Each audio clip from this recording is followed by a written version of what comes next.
سر government میں آپ لوگ ہیں سر, عدالتوں نے بھی انہیں مفروض کہا ہوا ہے, انہیں بلایا ہوا ہے, طلب کیا ہوا ہے نواز شریف کو, یہ اب آپ کی رسپانسبلٹی ہے کہ نواز شریف کو واپس لایا جائے. حکومتی سطح پر سر آپ کیا اقدامات کریں؟ پہلی بات تو یہ ہے کہ ہماری ذمہ داری آپ نے صحیح نشاندہی کی ہے, ضرور ہوگی. کیا ان کی اخلاقی ذمہ داری نہیں ہے؟ کیا وہ عدالت کو یہ تاثر دے کر نہیں گئے تھے؟ اور اس وقت کیا پورا ایک کیمپین نہیں بنائی گئی تھی کہ اگر فل فور وہ نہیں جاتے تو ان کی جان کو خطرہ ہے؟ یہی تھا نا. پلیٹلیٹس آپ کے سامنے روز ان کا کاؤنٹ آتا تھا کہ وہ اس حد تک گر گئے ہیں کہ ان کی جان کو خطرہ ہے. اور الحمدللہ اگر وہ صحت یاب ہیں اور ان کی جان کو خطرہ نہیں ہے تو کیا وہ اپنے قول کے پابند نہیں ہیں؟ کیا انہیں اخلاقی طور پر واپس خود نہیں آنا چاہیے؟ جو وہ اوروں کو تلقین کر رہی ہیں کیا اس پر عمل ان کو نہیں کرنا چاہیے؟ نمبر ایک. نمبر دو, آپ کا دوسرا سوال کا ہے, دیکھیے وہ انہوں نے تاریخ جو اس کی دی ہے وہ دی ہے جنوری 2021, ٹھیک ہے, بقول ان کے. تو ابھی تو اس میں کئی طویل راتیں ہیں اندر, اور آپ کو پتہ ہے کہ کئی دفعہ وہ فیصلوں پر نظر ثانی بھی فرما لیتے ہیں.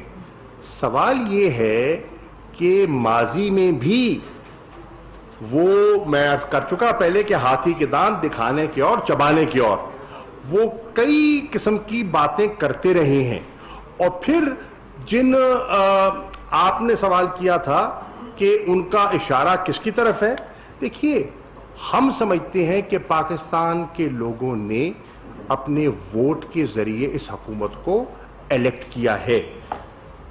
ہم ووٹوں سے آئے ہیں, ہم چور دروازے سے نہیں آئے, منتخب ہو کر آئے ہیں, اور پاکستان کے لوگوں نے ایک واضح مینڈیٹ دیا ہے. میں سمجھتا ہوں کہ کل انہوں نے ان لاکھوں ووٹرز کی تصحیح کی ہے, 1.70 کروڑ جیسے آپ کہہ رہے ہیں, ان لوگوں کی تصحیح کی ہے, ان کے سیاسی شعور پر سوالیہ نشان کھڑا کیا ہے, اور یہ درست نہیں ہے.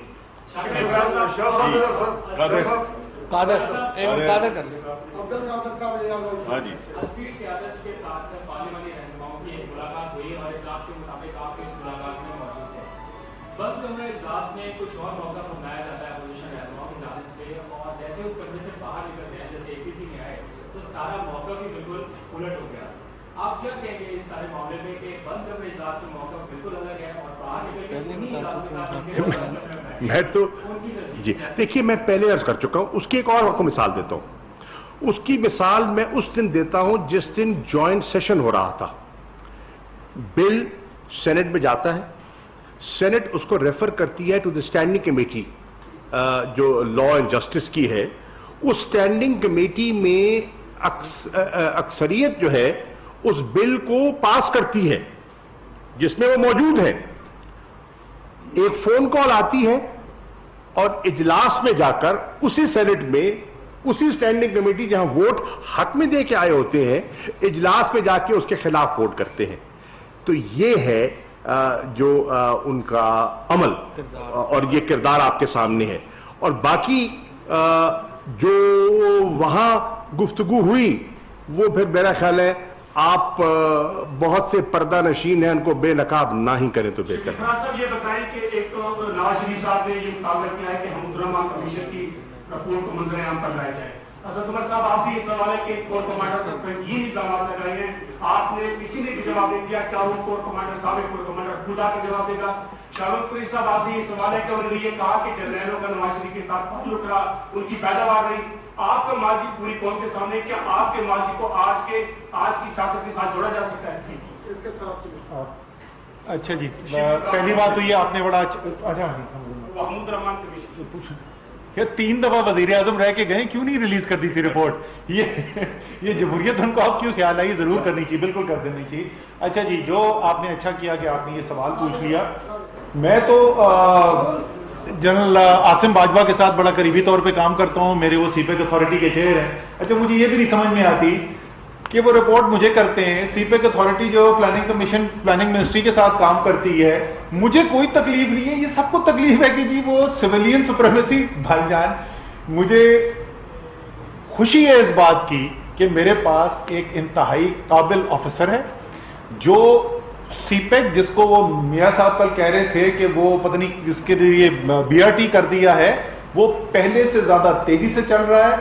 سی پیک کی تاریخ کے سب سے بڑے منصوبے جو ہیں وہ اس سال منظور ہوئے ہیں. ML1 پاکستان کی تاریخ کا سب سے بڑا منصوبہ, سی پیک کا سب سے بڑا منصوبہ اپروو ہوا ہے. اور جس طریقے سے ہمارے اسپیشل اکنامک زونز میں تیزی آئی ہے, ہمارا کوہالا اور آزاد پتن ہوا ہے, یہ سب اس کی ایک وجہ یہ ہے کہ ایک CPEC authority led by a very fine officer وہ جو کام کر رہے ہیں. جہاں تک ان کی بلوچستان کی, ان سے ذرا بول دیں کہ آپ کی ادھر آس پاس کہیں بیٹھے ہوئے تھے, نہیں وہ ویڈیو پہ تھے شاید زرداری صاحب, بڑے والے زرداری صاحب ویڈیو پہ تھے, چھوٹے زرداری تھے. تو زرداری صاحب کی تو سٹیٹمنٹس ہمارے پاس ریکارڈ کے اندر موجود ہیں کہ وہ کہتے ہیں بلوچستان کی گورنمنٹ ہم نے گرا دی. تو پہلے آپس میں تو فیصلہ کر لینا کس نے گرا دی. یہ عاصم باجوہ کی طرف سے یاد آ گئے. ویسے میں عاصم باجوہ سے بول رہا تھا, میں ان سے بہت امپریس ہو گیا ہوں. میں تو سمجھتا تھا کہ بس ایک اچھے فوجی افسر ہیں. کل تو مجھے پتا چلا کہ وہ بہت بڑی بلا ہیں. APC کے بعد ایک چارٹر آف پاکستان کے نام سے ایک کمیٹی بنائی گئی ہے. اس کمیٹیوں کا کیا مستقبل ہوگا جبکہ سندھ حکومت کی طرف سے استعفا کے معاملے پر ٹوٹلی ریفیوز کیا گیا کہ ہم استعفے کسی صورت میں نہیں دیں گے؟ تو کیا یہ دراریں پڑیں گی مستقبل میں اکٹھے رہ سکیں گے؟ کل مولانا صاحب کی تقریر بھی روکی گئی, مولانا صاحب بھی ناراض ہو گئے. تو آپ کیا سمجھتے ہیں کیا مستقبل ہوگا اس کا؟ دیکھیے ان میں کون سی قدر مشترک ہے. آپ دیکھیں یہ جو الائنس ہے نا, یہ الائنس آف کنوینئنس ہے. یہ کوئی نظریاتی الائنس نہیں ہے. نظریاتی طور پر تو یہ ایک دوسرے کے صف آ رہے ہیں. نظریاتی طور پر تو آج بھی اگر دیکھا جائے جن کانسٹیچوئنسیز کو وہ ریپرزینٹ کرتے ہیں یہ ساتھ بیٹھ ہی نہیں سکتے, ساتھ چل ہی نہیں سکتے. ہاں ان کو کٹھا کیا کر رہا ہے وہ ہے ایک عمران خان سے ضرورت سے زیادہ محبت اور خوف وہ یکجا کر رہی ہے. اور یہ وقتی ہے, یہ صرف اپنے ایک مقصد کے حصول کے لیے ہے. اور ان کا مقصد اگر ان کو پورا ہوتا ہوا دکھائی دیا تو یہ پھر تتر بتر ہو جائیں گے. آپ کا خیال ہے کہ یہ کوئی دیرپا ہے؟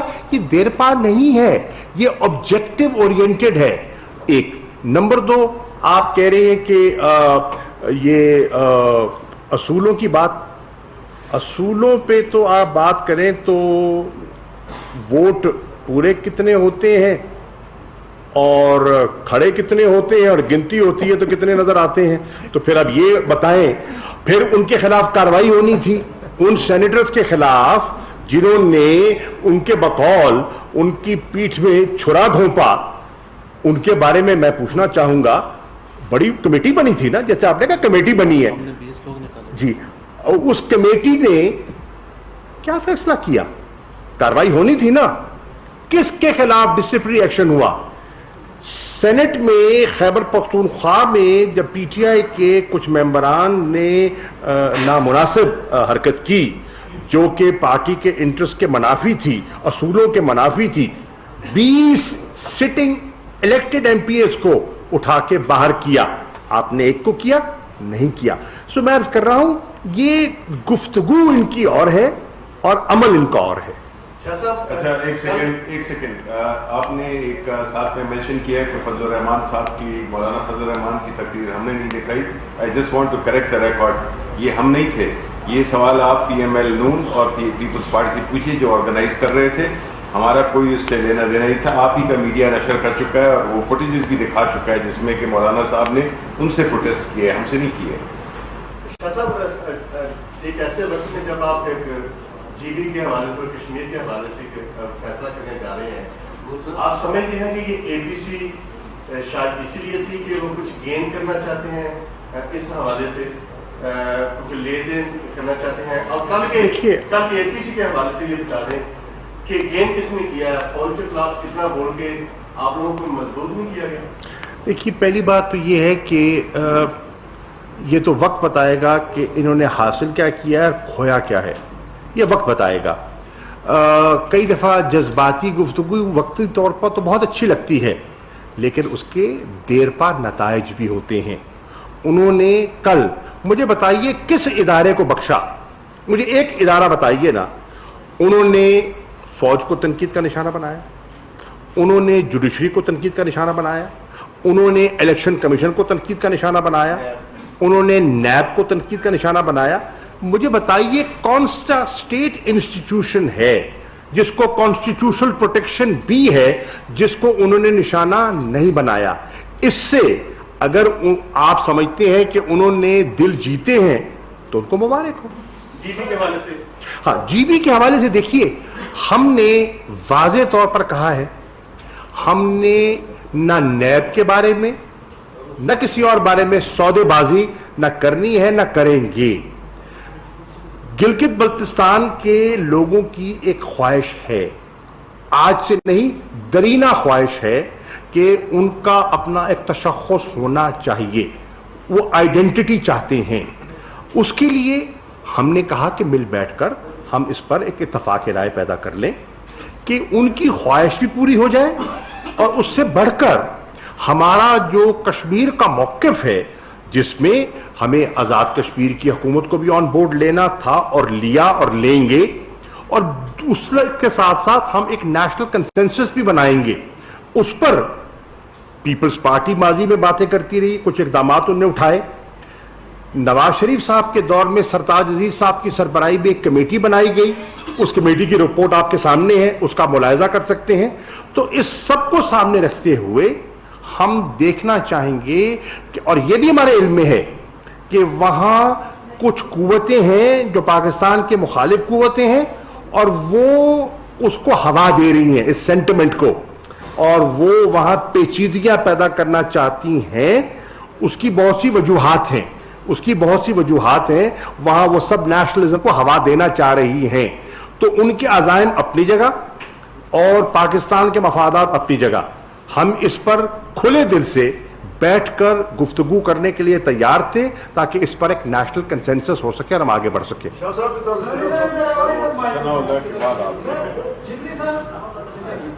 صاحب ابھی فواز صاحب نے بتایا کہ سپریم کورٹ کا ایک بڑا واضح بلکہ سیدھا ہائی کورٹ کا ایک ڈیسیجن ہے کہ کیلیبریٹڈ پرسن جو ہے وہ لائیو نہیں جا سکتے, خاص کر نیشنل ٹیلی ویژن. تو یہ پرائم کیمرا کو کس نے درخواست نہیں نا کی, اس کو روکا جائے؟ درخواست پرائم منسٹر کیمرا کو ڈائریکشن دے سکتے ہیں؟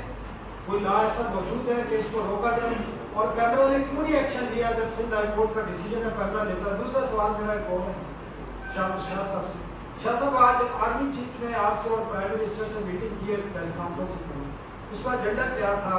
آیا کہ سول ملٹری کوآرڈینیشن تھی یا جو اپوزیشن کہہ رہی ہے کہ سیاست میں مداخلت ہے فوج کی, یا وہ ایشو سیاسی ایشو ڈسکس ہوئے یا کوئی اور ایشوز؟ سر میں سر یہ جو پہلا سوال انہوں نے پیمرا کا کیا, پیمرا نے ایکشن کیوں نہیں؟ جی ہم نے ایکشن دیکھیں. پہلی بات تو یہ کہ یہ ایک پولیٹیکل فیصلہ جو کہ ہم لیتے ہیں, ہم نے پیمرا کو ہم یہ جو لا ہے وہ کوٹ کر کے ہم ان کو روک سکتے تھے, لیکن ہم یہ سمجھتے ہیں, یہ سوال آپ ہم سے پوچھتے ہیں کہ جی آپ نے نواز شریف کو جانے کیوں دیا, تو یہ تو ایک ایسی سچویشن ہے جس میں کہ اگر ہم فل قانون کی عملداری کریں تو پھر بھی ہماری جان نہیں چھوٹتی. اور اگر نہیں, لیکن کتنی عجیب اور خوشی کی بات ہے کہ میڈیا کہہ رہا ہے کہ سینسر کرنا چاہیے اور ہم کہہ رہے ہیں نہیں. آپ نے یہی کہا نا, ٹھیک ہے ٹھیک ہے, تو ٹھیک ہے, نہیں کوئی بات نہیں, ہم نہیں سینسر کر رہے. آپ کا جو دوسرا سوال کا حصہ ہے اس پہ قبلہ عرض یہ ہے, ہمارے 100 سیاسی اختلافات, میں آج بھی ان سے کہوں گا please do not drag national institutions into politics. یہ آپ پاکستان کی خدمت نہیں کر رہے, یہ آپ کسی ادارے کی خدمت نہیں کر رہے, اور آپ اگر کریں گے تو یہ آپ ملک کا نقصان کر رہے ہیں, حکومت کا نہیں کر رہے. حکومتیں آتی جاتی رہتی ہیں, یہ اسٹیٹ آف پاکستان کو آپ نقصان دے رہے ہیں. آپ انہی کا کھیل کھیل رہے ہیں جو اس ادارے کو تنقید کا نشانہ بنانا چاہتے ہیں, اور ان کے پیچھے عزائم ہیں, ان کا حصے دار بالکل نہ بنیے. یہ آپ کے اور ملک کے مفاد میں نہیں ہے. میرا سوال آپ سے یہ ہے کہ وہ کہ آپ نے تو میاں صاحب کی واپسی, ان کی اخلاقی جو تقاضے ہیں ان پہ ڈال دی, لیکن حکومت کی جانب سے نواز شریف کی واپسی کے لیے برطانیہ کو ایک خط لکھا گیا تھا.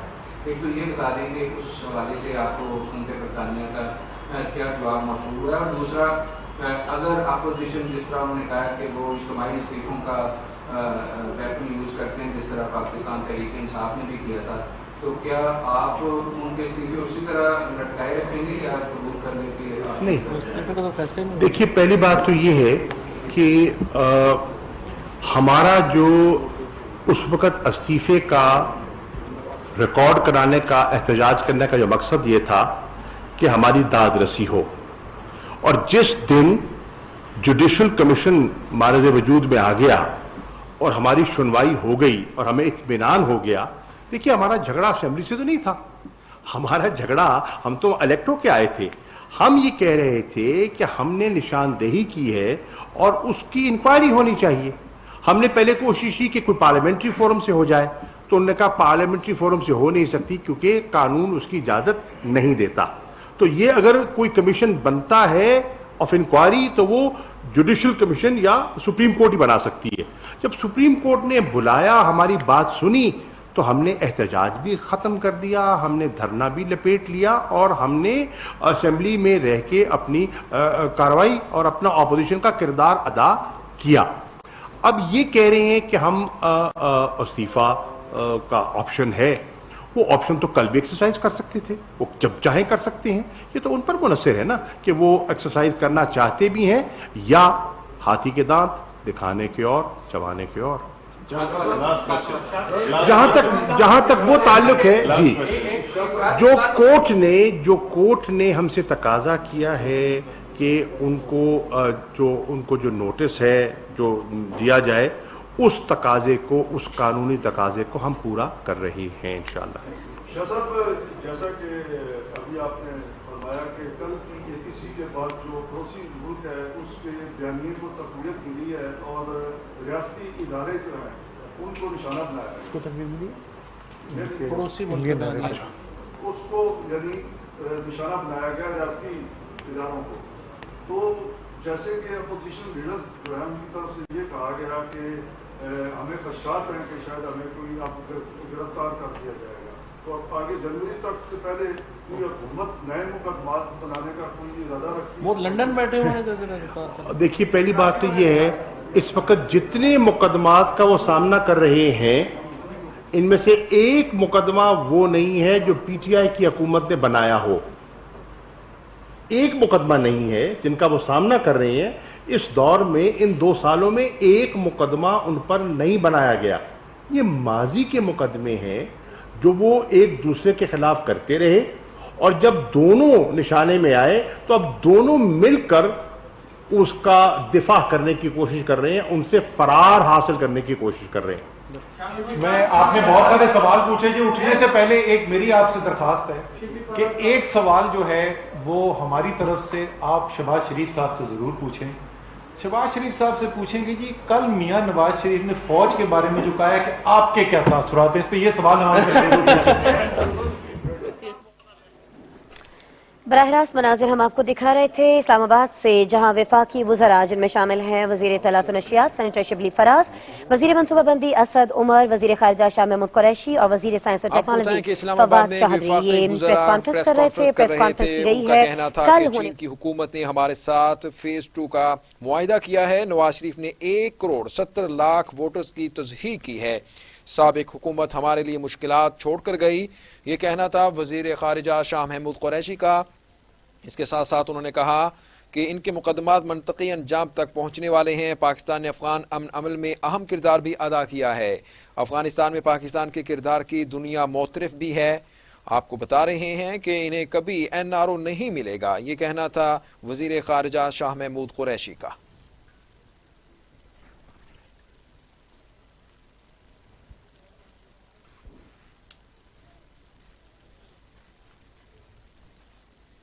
نیوز اسٹوڈیو سے اب تک کے لیے اتنا ہی۔